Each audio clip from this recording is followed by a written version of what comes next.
تو سب سے پہلے ایک بزرگ سے پوچھا کسی نے، حضرت جی کوئی نصیحت کیجیے۔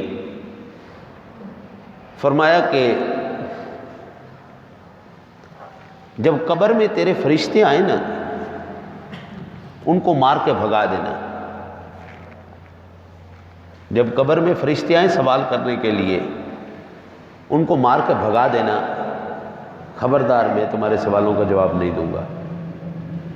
کہنے لگا حضرت صاحب فرشتوں کو کون مار سکتا ہے؟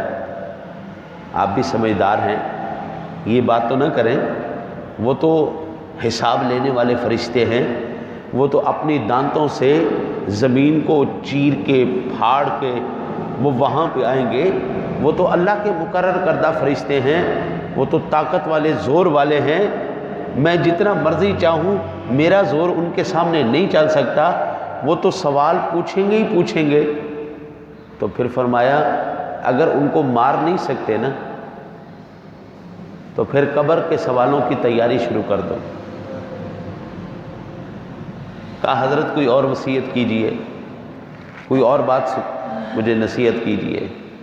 فرمایا کل جب اللہ تعالیٰ کی بارگاہ میں تجھے پیش کیا جائے اور اللہ تجھ سے حساب مانگے، میرے بندے مجھے حساب دے، تو اکڑ جانا میں حساب نہیں دیتا۔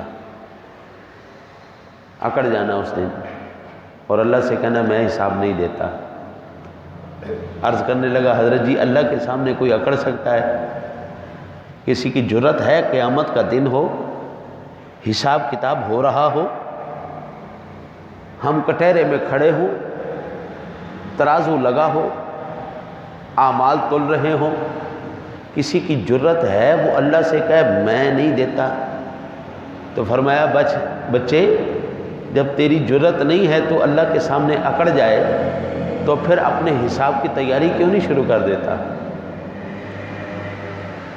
دو ہی منزلیں مشکل ہیں، ایک قبر کی منزل مشکل ہے، ایک حشر کی منزل مشکل ہے۔ ان دو منزلوں سے پہلی منزل